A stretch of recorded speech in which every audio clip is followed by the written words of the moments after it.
Hi everyone. Welcome back to the Dobbs channel, your go-to podcast for all things health and wellness.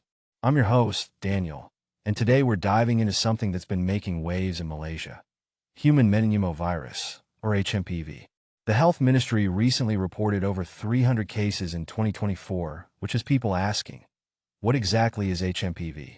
How does it spread? And is there a treatment or vaccine available? Let's break it all down. Human metapneumovirus is a respiratory virus discovered relatively recently, in 2001. It's related to RSV, or respiratory syncytial virus, and primarily causes lung and airway infections. Most of the time, it results in mild cold-like symptoms, things like a runny nose, cough, sore throat, and sometimes fever. For healthy adults, it's often nothing more than a nuisance. But for certain groups like infants, the elderly, and people with weakened immune systems, it can turn into something more severe such as bronchitis or pneumonia. HMPV is transmitted through respiratory droplets, much like the flu or COVID-19. When an infected person coughs or sneezes, those droplets can land on surfaces, or worse, someone else's face. You can also get infected by touching a contaminated surface and then touching your eyes, nose, or mouth. Because it spreads so easily in close contact, outbreaks are common in settings like daycare centers, schools, and nursing homes. Here's an important question. Is there a treatment or vaccine for HMPV? Unfortunately, there's currently no specific antiviral treatment for HMPV. If you do get sick, supportive care is the main approach. That means rest, staying well hydrated, and using over-the-counter medications to relieve symptoms like fever and cough. As for a vaccine, there's no approved vaccine for HMPV yet. However, research is ongoing, and scientists are working on both vaccines and antiviral therapies.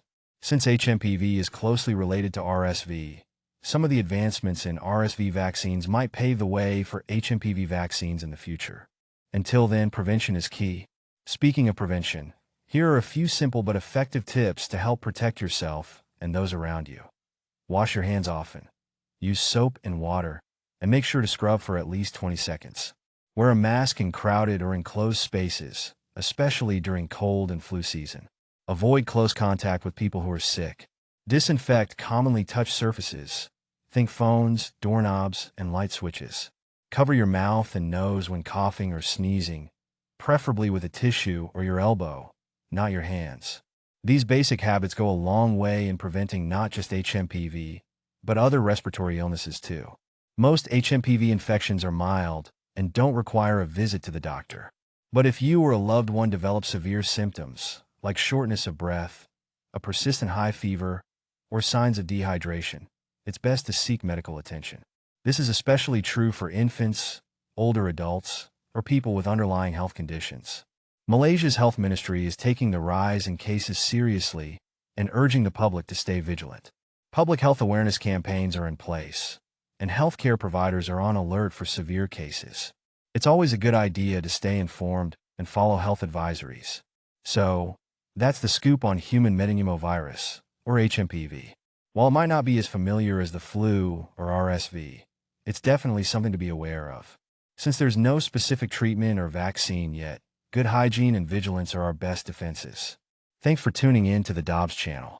If you found today's episode helpful, share it with your friends and family, and don't forget to subscribe for more health updates. Stay safe, stay healthy, and I'll catch you in the next episode.